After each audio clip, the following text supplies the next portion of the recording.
Welcome back to Hexes, Haunts, and Howls. I'm your host, Cupcake. I'm really glad you're here. Whether you're listening late at night, on a long drive, or just needing something quiet in the background, thank you for choosing to spend your time with me. Tonight's episode is a slower one. It's about isolation, presence, and the moments when silence stops feeling empty. So before we begin tonight's episode, I want to talk just for a moment about being alone. Not the peaceful kind of alone. The kind where there's enough quiet that you start noticing things you normally wouldn't. Small sounds, gaps, the feeling that something has shifted, even though nothing looks different. Every story in this episode came from someone who thought they were by themselves. A cabin, a familiar space, a place they'd been before without issue. In each case, the fear didn't come from what they saw. It came from realizing they weren't as alone as they believed. All stories in this episode will remain anonymous. Let's begin. Before tonight's first story, I want to say this up front. Isolation doesn't create fear. It just makes it louder. Cabins, quiet places, weekends away, they're supposed to feel safe because nothing is happening. But sometimes, that's exactly when you notice the things you usually drown out with noise. This story came from someone who thought they were completely alone.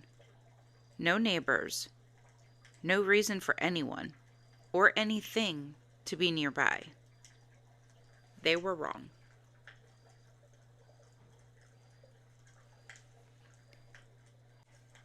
I thought it would be a quiet weekend.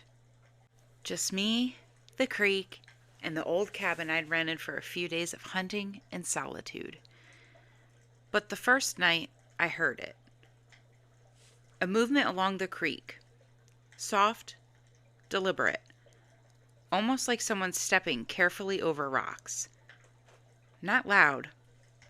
Not urgent. But calculated. Something was out there. And it wasn't moving like a person. Not exactly. Froze, straining to hear. The forest seemed to hold its breath. Even the creek went silent, as if it knew better than to make a sound. And then I realized I was completely alone. And whatever was out there, it knew I was here. The cabin sits just above Blackwater Creek, tucked into a curve of the forest where the hills rise sharply on either side. Pine and oak press close together, their branches tangled like fingers, and the creek winds through the valley, dark and restless, whispering over rocks no one seems to tend. It's beautiful, at first glance, but there's a weight to the place, a history the locals only hint at. I'd asked around before coming. Warnings of people getting lost around the creek, of strange lights flickering through the trees at night. Whispers of a figure that follows hunters too long in the woods. Most laughed it off, saying it was just superstition. I didn't believe them. Not fully. But the isolation was real. The way the forest swallows sound. The way the lights fade faster than it should as the hills curve overhead. There's a reason the locals leave the cabin alone after dark. And when I arrived, the forest felt aware, waiting. The first night, it was just sounds. Footsteps along the creek, careful, deliberate, echoing in the darkness. Not hurried, not chaotic, but measured. Sometimes close, sometimes further down the valley, but always deliberate. I tried to convince myself it was an animal, a deer, maybe even a fox, but the rhythm didn't match anything I knew. No snapping twigs under hoofs or paws, just the soft press of weight against the earth. Then came the other noises, scraping along the cabin siding, the faint drag of something brushing against logs. Once, a chair I'd left in the corner had shifted slightly. My boots, gone from the porch, were inside the cabin when I returned from checking the creek. Nothing violent, nothing broken, but deliberate enough to make me hesitate, to make me question whether I was really alone. I stayed inside listening. The creek murmured softly, but underneath it, I could swear there was something moving in rhythm with the water, somewhere between the trees. A shadow brushed across the edge of my vision. I turned, and there would be nothing there. But the hairs on the back of my neck stood anyway. By the third night, the presence became insistent. Whispers, almost. Hissing air, or my name, faintly, carried through the trees, drifting across the creek. I didn't answer. I didn't dare. I had realized it was learning me, testing boundaries without ever revealing itself fully. And that was the thing that made it worse. It knew I wasn't leaving. Not yet. The first time I saw it, I almost didn't believe my eyes. I was standing by the creek, trying to spot fish in the dim moonlight, when movement caught my peripheral vision. Between the trees, a long, narrow shape shifted, limbs too long, bending in a way that didn't feel natural. I froze. The shadow paused, almost like it had been waiting for me to notice. I blinked, and it was gone. Or maybe I had just lost it in the tangle of branches. Later that night, I saw it again, reflected in the creek's black water. I swear it mimicked my posture, crouching low when I crouched, tilting its head when I did. Its reflection was elongated and wrong, arms stretching past what human anatomy should allow. My stomach dropped. This wasn't an animal, not even close. It was studying me, learning, adapting. Every movement I made, every cautious step, it mirrored subtly, silent and patient. I could feel its awareness, like the forest itself had eyes. By the end of that night, I realized something I hadn't before. This wasn't a passing presence. It was anchored to me. Not the creek, not the cabin, not the land. Me. And every instinct screamed, I wasn't alone. By the third night, I had grown bolder. I was walking along the trail near the creek, flashlight cutting thin ribbons through the trees, when I heard it behind me. Soft steps, long, deliberate, matching my pace. Not hurried, not frantic, just measured, watching, waiting. I froze, whispering to myself that it couldn't be real. And then I saw a pair of eyes reflecting faint light between the trees. Nothing human, nothing familiar. Watching, patient. When I got back to the cabin, the tension didn't ease. The back door rattled, testing the lock. Scratches ran along the siding, low and high, as if it had mapped the cabin while I was gone. Each sound made my heart slam in my chest. I thought about leaving. I grabbed the keys, but the second I touched the doorknob, the weight of the unseen eyes pressed down on me. I hesitated, and that pause was enough. Something shifted in the shadows just beyond the porch. I could feel it leaning, observing, learning. I ran, not bravely, not smartly, just ran. The gravel crunched underfoot, and the branches tore at my jacket and arms.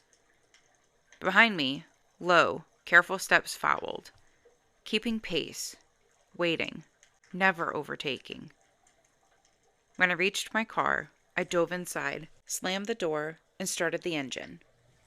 The creature stayed at the edge of the trees, eyes catching the headlights just long enough for me to know it had been tracking me the entire time. And then, finally, it vanished into the darkness. I drove without looking back, hands shaking, heart pounding. That night, I learned the hollow was no longer a quiet retreat. It had a resident, and it knew exactly where I was. I put some distance between me and the cabin, sleeping in the car. I made it through the night, eventually. The cabin felt empty when I returned, the creek murmuring like it always had. But I knew better. The presence hadn't left. It had only waited. I packed up quietly the next morning, careful not to glance too far into the shadows along the trail. Life went back to its rhythm afterward, but nothing about me felt the same. I checked the windows, locked the doors, and never venture into the woods after dark. Every rustle of leaves, every shift of shadow reminds me, it remembers me. It notices. And here's what I've realized. Sometimes the warnings are real. The local tales, the whispers of lost hunters or strange shapes along the creek. They're not always just stories. Isolation magnifies what notices you. The quiet, the stillness, the darkness itself can harbor more than you ever expect. So if you ever find yourself alone in the hollow or by a creek at night, pay attention. Listen. Watch. Because some things don't just vanish when you leave. They follow.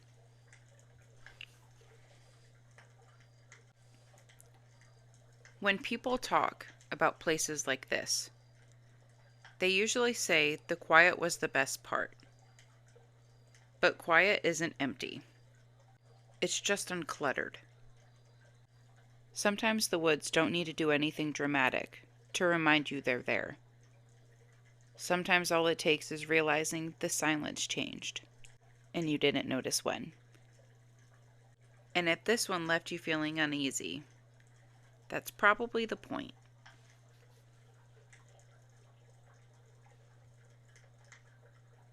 This next story is harder to explain, and honestly, that's probably why it's part of the reason it stays with me.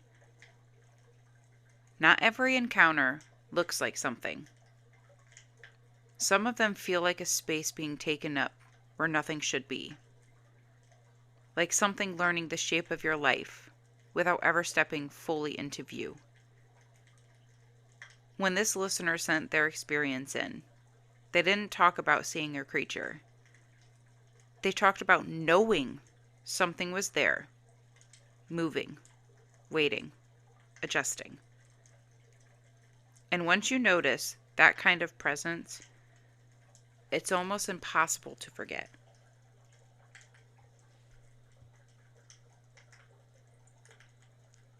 I first noticed him out of the corner of my eye.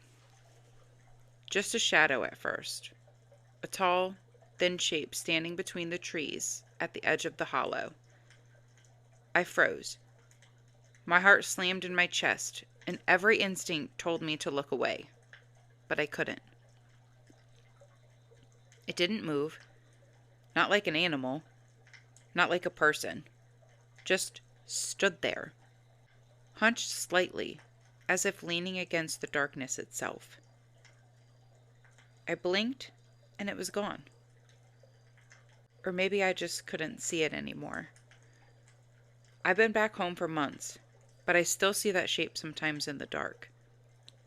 Just for a second, in the corner of my vision. And I know, somehow, that it's watching. Not the land. Me. I shouldn't be telling you this, but it needs to be heard. Because if it's out there once, it's still out there. The hollow itself is the kind of place that swallows sound. Thick trees pressed together so tightly you can barely see the sky, and the creek that winds through it gurgles like it's the only thing alive in the valley. The ground stays damp long after rain, and the air smells of moss, decaying leaves, and something older, something that doesn't belong to any season. My family's been here for generations. Not by choice, not for beauty, but because this land belonged to our ancestors, and we respected that. The cabin was built by my grandfather. Rough-hewn logs stacked like a promise that we could survive here. It wasn't much, but it was ours. Growing up, it felt safe. The woods were predictable. I knew the rhythms of the creek, the way the wind whispered through the pines, the occasional deer that passed through. Nights were quiet, even beautiful, when the stars cut through the canopy and the forest exhaled softly around us. The adults told stories about watchers and hollers that remember, but it was always laughed off. The warnings were folklore, harmless as fireflies in a jar. I've never felt fear here. Not really. Not until that night. It started small. Shadows that didn't belong, flickering at the edge of my vision when I thought the room was empty. I'd turn, and nothing was there. Just the corner of the cabin, dim light, and the familiar smell of old wood. Then came the noises. A faint scrape against the wall at night, a soft tapping on the windowsill, a sigh that didn't match the wind outside. Once, I heard my name, just barely whispered, almost drowned in the creek's gurgle. My stomach dropped, and I didn't answer. I never answered. Objects began to shift. My boots weren't where I left them. The chair in the corner was angled slightly toward the door. A kitchen knife had moved from the counter to the edge of the table. Nothing dramatic, nothing violent, but enough that I would start leaving doors closed, lights on, and checking behind me. The shadows grew bolder. I saw shapes between the trees outside, limbs that moved in ways they shouldn't. My peripheral vision caught a figure crouched just past the tree line, long and thin, disappearing if I blinked too long. The air itself felt heavier, thicker, like it had mass. Every instinct screamed at me I was being watched. But watched doesn't quite cover it. Observed, studied even, like the hollow itself had taken note of me. And that's when I knew the stories my grandfather told weren't just stories. Something has always been here. Something has always been waiting. I didn't see it all at once. The first glimpse was just a shape, tall and impossibly thin, slipping between the trees at the edge of the hollow. My eyes caught the outline of its shoulders, hunched forward, arms too long, dragging slightly as if it wasn't built to stand upright, but had learned to anyway. The next time, it lingered closer, not moving fast, never fast, but deliberate. I could see it adjust, tilting its head as if watching how I moved, memorizing the spaces I occupied, the turns I took. It was patient, like a predator who didn't need to rush. Its movements were wrong, angular in ways human joints shouldn't bend, but fluid enough to pass without breaking the rhythm of the forest. It paused sometimes, just long enough for me to catch the thin, elongated fingers brushing against a tree, studying, tracing, recording. At night, I saw it through the window.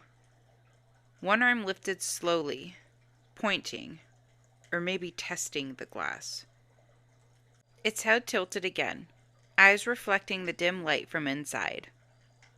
I realized it wasn't just hiding in the shadows. It was learning me, learning how I reacted. The first full sight was enough to make my blood run cold. The hollow man wasn't just present. It was aware, waiting for me to notice. And once I did, it didn't disappear. It simply studied me longer, patient, unmoving, as if time itself had slowed around its figure. From that moment, I knew it wasn't a fleeting thing in the woods. It was anchored to me.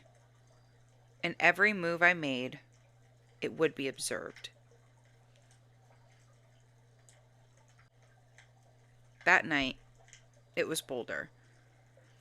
I was sitting in the cabin, lights dim, trying to convince myself that what I'd seen was just a trick of the trees or exhaustion. And then the lights flickered. Just once. Then again. Shadows twisted unnaturally along the walls. I heard it before I saw it. A soft scrape at the back door. Then the handle rattled slowly, deliberately. Testing. Tap. Pause. Tap. And scratching. Low, deliberate scratches running up the wood. High, low, as if it was marking its territory or studying mine. I froze, heart hammering in my chest. I wanted to move, to run, to check, but something held me in place. The hollow man was watching, and it knew that I knew it was there. I tried to leave, one hand on the doorknob, another gripping the edge of the table. Every step toward the door felt heavier than it should. The air was thick, pressing against my chest, my lungs burning with the effort to inhale. When I opened the door, the night was empty, the hollow silent. But I knew it hadn't moved far. The shadow shifted just at the tree line, subtle and impossibly still. It had watched me attempt to leave, learned my hesitation, and waited. I closed the door and locked it, leaning against it as I trembled. For the first time, I realized this wasn't something you can outrun. This wasn't something you could buff. It was smarter than the forest, and it was learning me.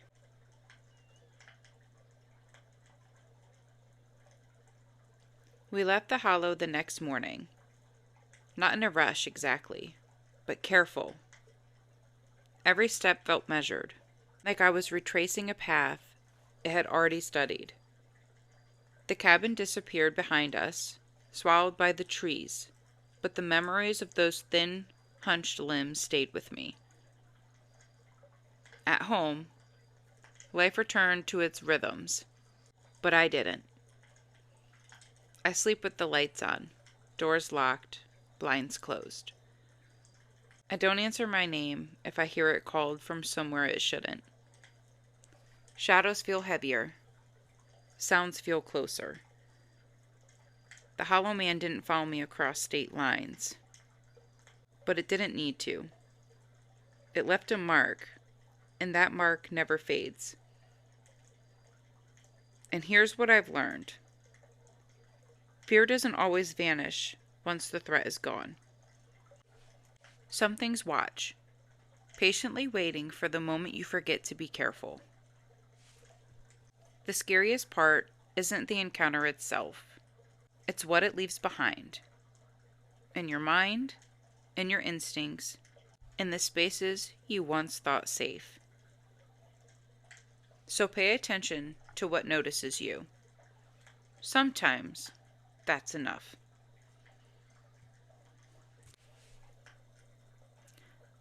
What settles me most about this story isn't what was seen, it's what wasn't. We spend so much time relying on our eyes that we forget how much information we take in without them. Pressure, absence, the sense that something has learned where you belong. But the feeling of being noticed tends to linger longer than the details.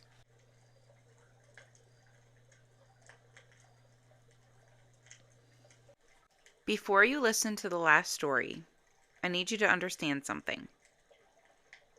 This isn't a Bigfoot story the way that people usually tell them.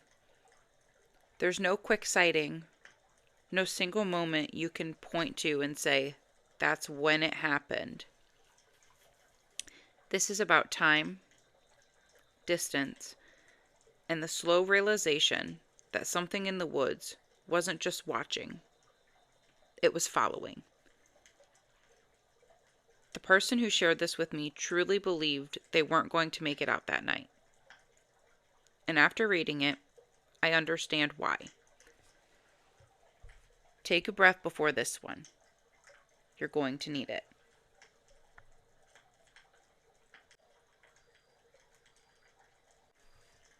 I didn't tell anyone this part at first.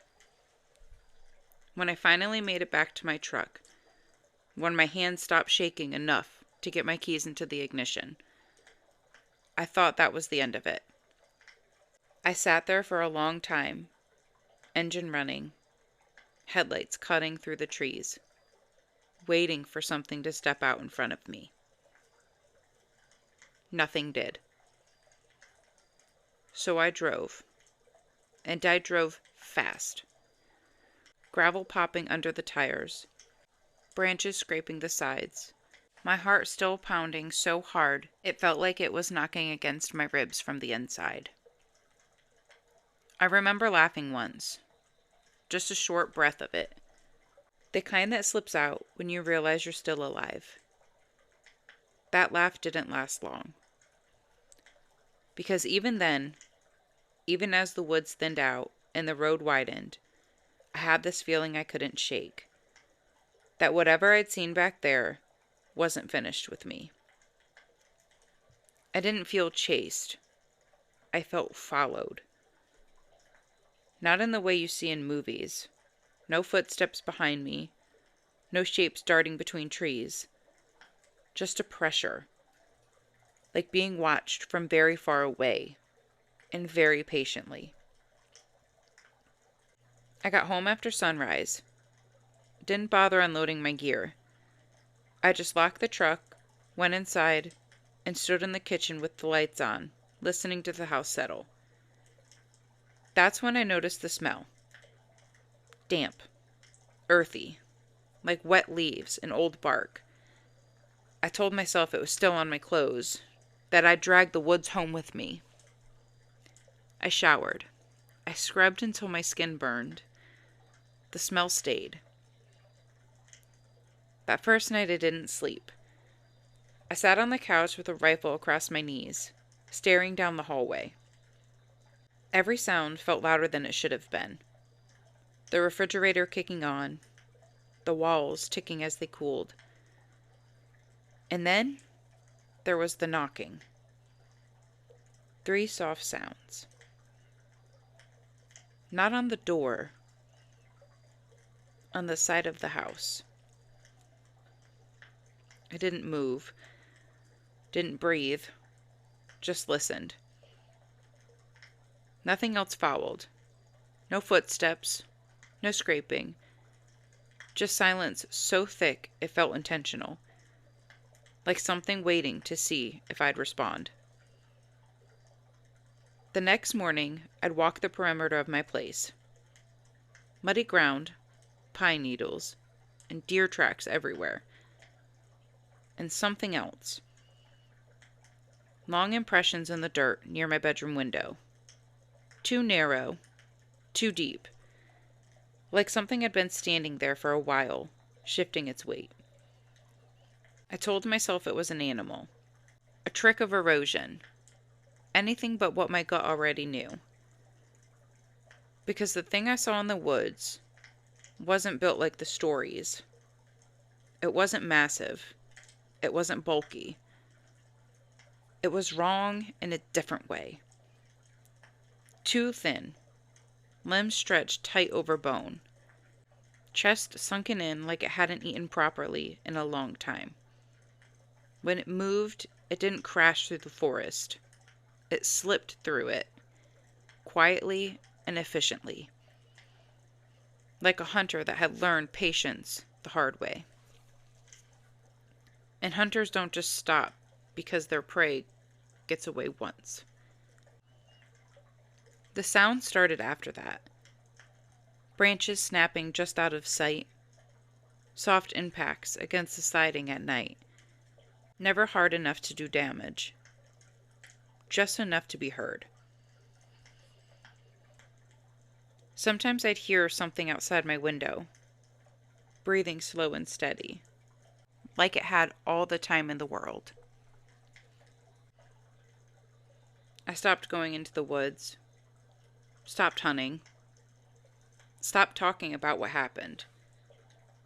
Because every time I thought about it, really thought about it, I got this overwhelming sense that the woods weren't where the danger ended. They were just where it began. I thought the woods were the worst part. I was wrong.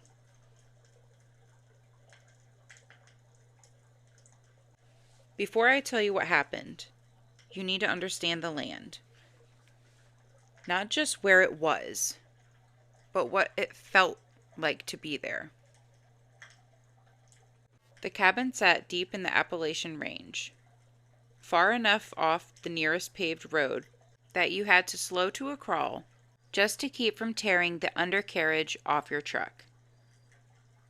No cell service, no nearby neighbors, just a long, narrow dirt trail that twisted uphill through trees that had been growing there long before anyone thought about putting structure between them. My family had owned that land for generations. Not in a romantic postcard way. No old photos of smiling people on porches. But in a practical, inherited sense. Passed down, used when needed, respected more than loved. The cabin itself was built by my grandfather and his brothers sometime in the late 1950s, mostly by hand. They didn't clear much. They didn't tame the area. They just carved out enough space to exist there. That mattered more than I realized at the time. Growing up, this place was safe, predictable, a retreat. We came here to hunt, to fish, to get away from everything loud and artificial. There were rules, of course. Don't wander too far. Don't go out after dark without a flashlight. Don't whistle in the woods. But those felt more like tradition than warning. Things people said because they'd always been said. The adults half joked about the land. They talk about strange noises or shadows between the trees, or hearing their names called when no one else was around. But it was always followed by a laugh, a shake of the head, or a comment about raccoons, or the wind, or your imagination getting the better of you. Appalachia's got a way of messing with people, my uncle used to say. Land remembers, my grandfather said once, but he never really explained what he meant. At night, the darkness out there wasn't like anywhere else I'd been. It wasn't empty. It was thick, pressed up against the windows. You couldn't see the sky well enough through the canopy, and the stars came in broken patches. The woods absorbed sound in a way that made everything feel closer than it should have been. Every snapped twig, every distant movement felt like it was happening just beyond the tree line. And the smells: damp earth, decaying leaves, cold stone, old wood soaked with decades of smoke and rain. Even inside the cabin, you never forgot where you were. The forest didn't stop at the walls. It waited. Still, we trusted it. That's the part that's hardest to explain now. I knew the rhythms, the way the woods sounded when deers moved through, the way the wind shifted before it rained, the difference between something natural or something wrong. Or at least I thought I did. In a way, this place raised me. It taught me patience, awareness, and respect. It never scared me. Not until that trip. Not until I realized the land hadn't changed at all. Only my understanding of it had. The first night, I told myself it was nothing. That's important, because if it had been just one night, just one sound, I never would have remembered it this way. It started with footsteps. Not close, not loud, just intentional. Slow pressure against the ground outside the cabin, somewhere past the edge of the porch light. Heavy enough to be something with weight, but measured, like whoever or whatever it was didn't need to rush. I lay there in my bunk, staring at the ceiling, listening as the sounds moved from one side of the cabin to the other. No crunch of the leaves, no snapping branches, just the dull compression of earth stopping and then starting again. By morning, I'd convinced myself it was a deer, or maybe a black bear passing through. The second night, it happened again. Same pacing, same restraint, but this time, it didn't circle the cabin. It stopped beneath the window. I remember holding my breath without realizing I'd done it, waiting for the sound to move on, waiting for anything that made sense. Instead, I heard something else. A low sound, almost a huff, like air pushed through a nose. Too controlled to be an animal, but not quite human enough to label. When it finally left, I didn't sleep. By the third night, the woods had started playing tricks. At least that's what I told myself. I heard what sounded like animals moving where animals shouldn't. Too upright, too rhythmic. The occasional snap of a branch would come from eye level, not the ground. At once, just once, I could have sworn I heard someone whisper my name from the tree line.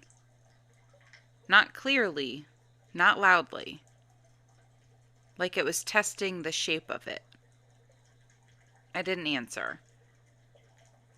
That's when the breathing started. At first, it sounded like it was outside. Slow, measured inhales, drifting in through the open window. Then another night, it came from the other side of the cabin. Then the hallway. Always just out of sight. Always close enough that I could feel it in my chest before I could locate it with my ears. I started keeping the lights on. That didn't help. Things began to shift. Not dramatically. Nothing you could point to and say, that's impossible. Just small things. A chair angled differently than when I left it. My boots moved from beside the door to beneath the table.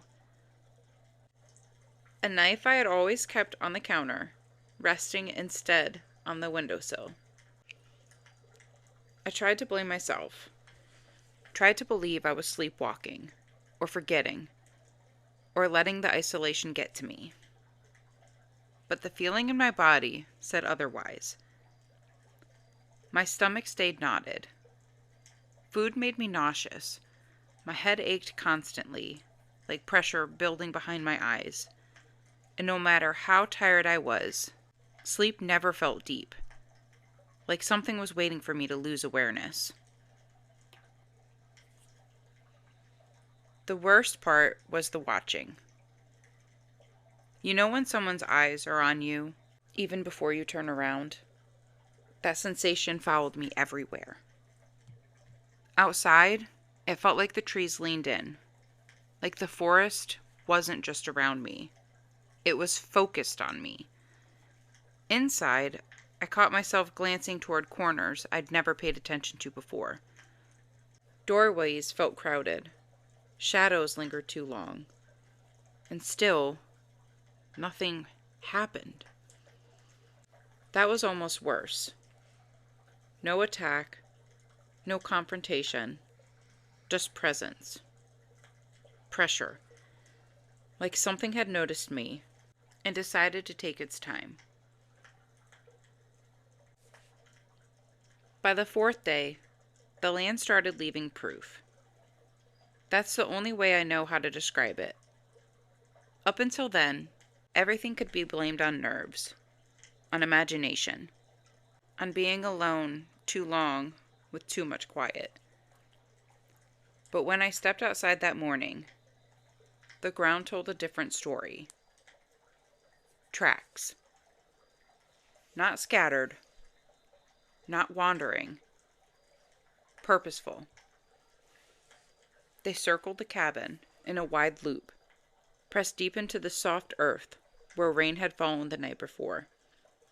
The stride was wrong. Too long to be human without running, too narrow to belong to a bear. And they didn't wander towards the woods. They came from them. I crouched to look closer and felt my stomach drop. The impression showed weight carried forward, like whatever made them leaned as it walked. The toes, if that's what they were, pressed unevenly, as if it didn't quite remember how feet were supposed to work. That's when I noticed the scratches. At first, I thought they were old. Marks left by branches during storms, dragged along the sliding over the years. But these were fresh, pale wood exposed beneath the weathered exterior.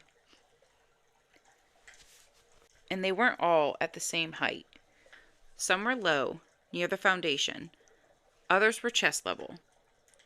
A few were high enough that I had to tilt my head back to see them, gouged into the wood just beneath the roofline. Whatever had done this hadn't stayed in one position. It had shifted. The smell came next. I noticed it inside the cabin while I was making coffee. Something sour and damp, layered beneath the familiar scent of old wood and ash. At first, I thought something had spoiled. Maybe a forgotten cooler. Maybe a dead mouse in the walls. But it didn't stay in one place. It drifted. One moment, it was near the front door. The next, it lingered in the hallway. Later, it hung in the air near my bed, thick enough that I had to swallow against it. It smelled like wet fur, like iron, like something that had been underground too long. That night, I heard the door handle turn. Not a violent shake, not a slam, just a slow, testing movement. Metal shifting under careful pressure. I sat frozen, staring at the door as the handle rotated downward, then stopped. A pause. Then the same sound at the back door. Whoever, or whatever it was, wasn't trying to get in. It was checking. The radio crackled on its own shortly after. I hadn't touched it. The dial spun through static, catching fragments of voices that stretched and warped before dissolving into noise. Once, I swear it repeated a phrase I'd said earlier that day. Distorted, broken, like it had been dragged through something sharp. The lights flickered twice. Then everything went still. That was the moment I seriously considered leaving. I stood in the middle of the cabin, keys in my hand, staring at the door. Every instinct told me to go. To get in the truck and drive until the trees thinned and the world felt normal again.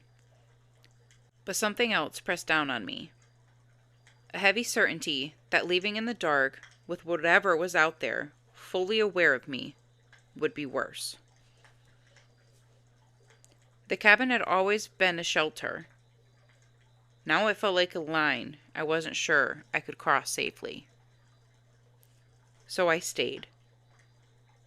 And I don't think that was my decision anymore.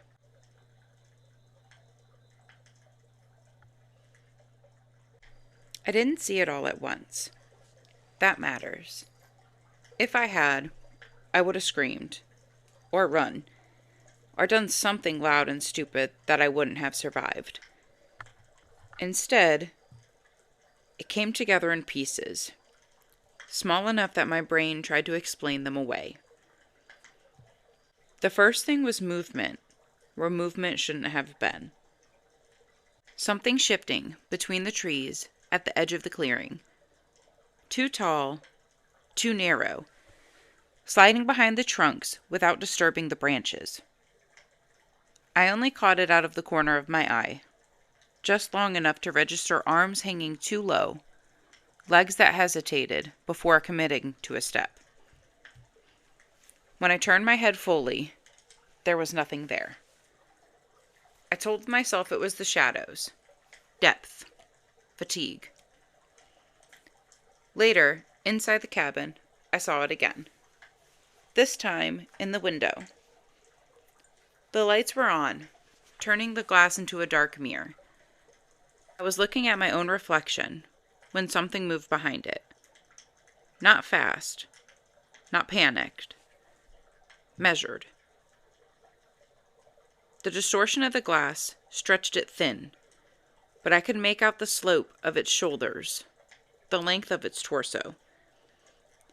Its head dipped as it passed, not scanning, not searching, listening.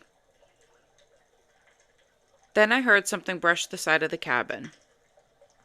Not a knock, not footsteps, just a low scrape, like weight shifting against the wood. The sound old boards make when something heavy leans where it shouldn't. I wiped the glass with my sleeve, trying to see past my own reflection. The window gave nothing back but darkness. I cracked the door and listened. Nothing. That silence felt wrong too, so I stepped onto the porch, letting the door fall closed behind me, just enough that it wouldn't latch. That's when I realized I wasn't looking into open space at all. Something was standing at the edge of the clearing, upright and still. It wasn't close enough to touch, but it was tall enough to block out the sky behind it. The shape of it cut through the dark, long arms hanging too low, shoulders sloped forward, a head that didn't sit right on its body. It didn't move. It didn't need to. I reached for the porch light without taking my eyes off it. The click sounded louder than it should have. When the light came on, it didn't flinch. That's the part that still haunts me. It just stood there. The thing was impossibly thin. Skin stretched tightly over angles that suggested bones grown too long for the frame carrying them. Its arms hung past its waist, fingers curled slightly inward, like they'd forgotten what they were meant to do. The legs bent wrong, like standing upright wasn't natural to it, just practiced. Its chest rose and fell, slow and deliberate. And its face, I hesitate to call it that. The features were arranged incorrectly, like a half-remembered version of human expression. Eyes set too far apart, reflecting the porch light without blinking. A mouth closed, slack, pulled into something that might have been curiosity. Its head tilted as it looked at me. Not aggressive, not startled, intimate. Like it had finally decided to let me see it. I couldn't move, couldn't speak. Every part of me locked in place, caught between the certainty that this thing had been watching me and the realization that it had wanted me to notice. Then slowly, it leaned forward. And that's when I understood. This wasn't an animal, and it wasn't just passing through. I don't remember deciding to run. I just remember movement, my body tearing itself from the porch like instinct finally overrode fear. Gravel exploded under my boots as I bolted for the truck. The night swallowed everything beyond the weak spill of the porch light, and I nearly went down twice, catching myself on nothing but panic and momentum. Behind me, breath. Not rushed, not panicked. Learning. It followed at first, without urgency. Footsteps matching mine with an unsettling patience. When I changed direction, it adjusted. When I stumbled, it slowed. That was when the fear fully took over. My lungs burned. Each breath scraped on the way in, sharp and shallow, while my chest screamed for more air than I could give it. The gravel cut through my jeans when I fell, skin tearing open, pain flashing white hot before being drowned out by adrenaline. I could hear it closer now. The rhythm changed. Faster. Not because it needed to be, but because it had decided to. Branches lashed my face. My shoulder slammed into the side of the truck, hard enough to knock the air from me.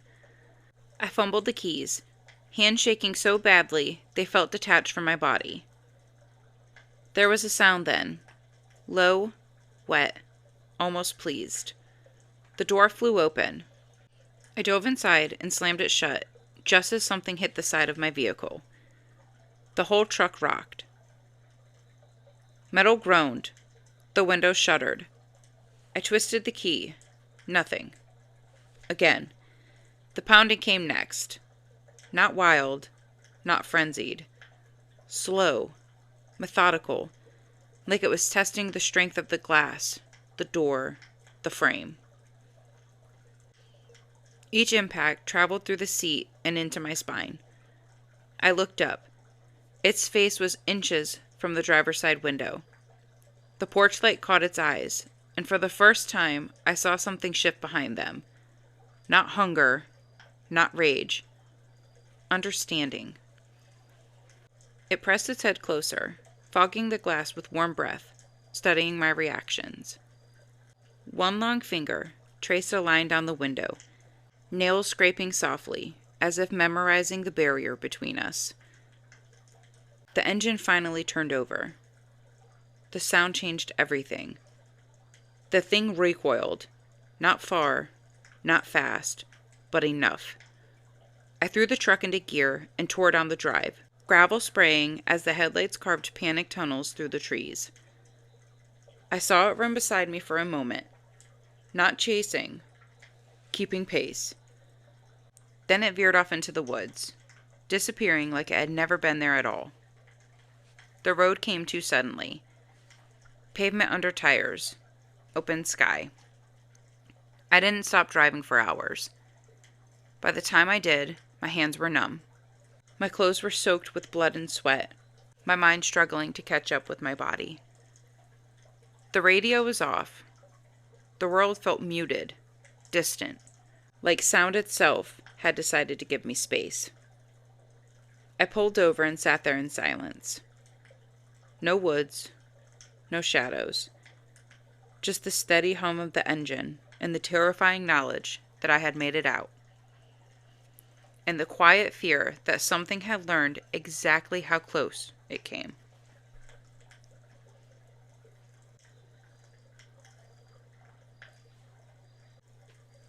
I didn't talk about it at first, not because I didn't want to, but because I didn't have the words. How do you explain something that didn't end when you left the woods? Something that felt less like an encounter and more like a decision that had been made about you. For the first week, I told myself I had just been shaken, that my nerves hadn't caught up yet, that the sounds I kept hearing were echoes of fear, not anything real. Then the pattern started. Every night, at the same time, there would be 3 knocks. Not loud, not aggressive, measured. Always at 2:17 a.m. I checked the clock the first few times, convinced it was coincidence. After the 5th night, I stopped pretending. The knocks came from different places. Once from the front door, another time from the wall beside my bed. But the rhythm never changed. 3, pause, 3. I asked my neighbors if they've heard anything strange. No, they hadn't. No footsteps, no knocks, no animals.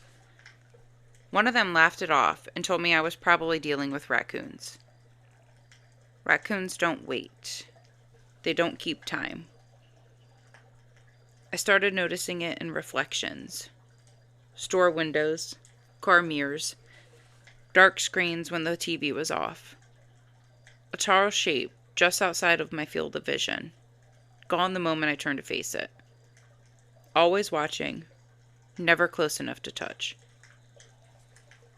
Sleep stopped being rest. In my dreams, I wasn't running anymore. I was standing still, while it circled me slowly, head tilted, memorizing. When I woke up, I could still smell it, damp, metallic, wrong. Lingering in my room like it had been there before I opened my eyes. Once, I found fingerprints on my window. Long, narrow. Too high to belong to anyone standing on the ground. That's when it finally clicked. It hadn't followed me home because I escaped. It followed me because I was chosen. The land wasn't the point. I was. Whatever that thing was, whatever it had learned out there, it wasn't tied to the cabin, or the woods, or Appalachia. Those had just been the place it had noticed me, studied me, and decided I was worth the effort. The knock stopped eventually. That almost scared me more. Now there are nights when the house is perfectly quiet, and I feel that familiar pressure settle in. The sense of being observed, not from outside, but near. Like it's waiting again. Patient. I don't go back into the woods anymore. But sometimes, when I catch my reflection at the wrong angle, I swear I see its head tilt. And I know with certainty I can't shake that this story didn't end with my escape. It just changed locations.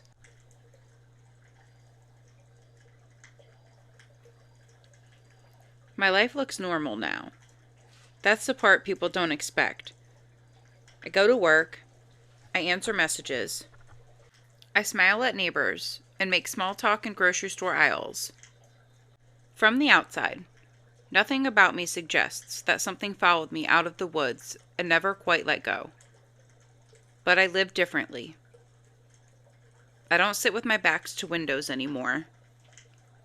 I close my blinds before the sun goes down, even in the rooms I'm not using. I keep lights on in places that should be dark, because shadows feel heavier when they're allowed to settle. There are rules I foul now.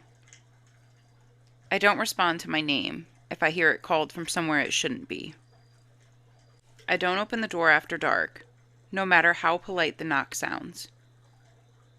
I never look directly into a reflective glass when I feel that pressure behind my eyes. I've learned that acknowledging it, even accidentally, feels like permission. I don't talk about the cabin. I don't keep photos. I don't drive near that part of the country if I can help it.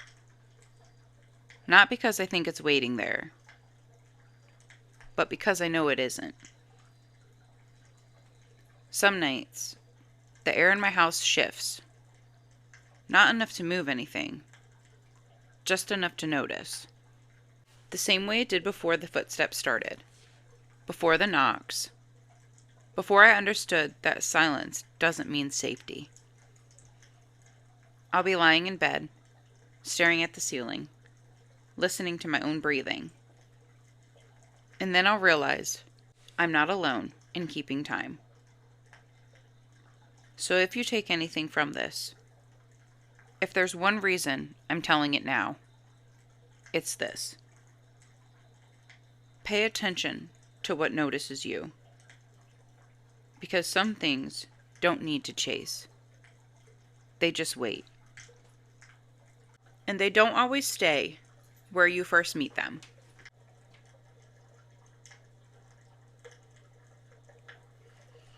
I want to pause here just for a moment. Stories like these are unsettling, not because of what they show us, but because of what they don't explain. There's no clean ending, no proof laid out neatly, just a person who walked away changed, carrying something they can't fully name. And that's where I think the real fear lives. Whether you believe this is something physical, psychological, or something we don't have a language for yet, the outcome is the same. The experience didn't stay in the woods. It followed the narrator into normal life, into routine, into quiet moments where nothing is supposed to be wrong. Appalachian folklore talks a lot about boundaries, about places where you're noticed once you cross a line, and how being seen is sometimes enough. Not everything hunts to kill. Some things hunt to know.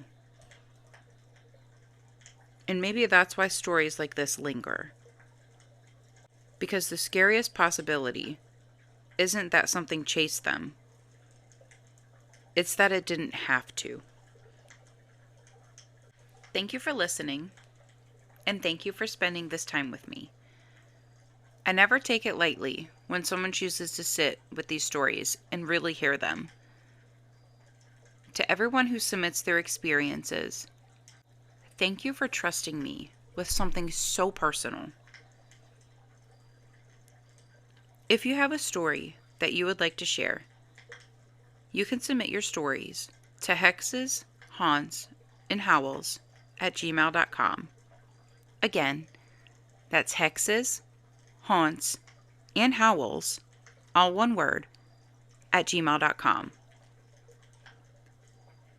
Whether you believe every detail or not, I hope these stories reminded you how powerful quiet moments can be, and how easily something unnoticed can make itself known. Thank you for listening to Hexes, Haunts, and Howls. I'm your host, Cupcake. Until next time, stay sweet.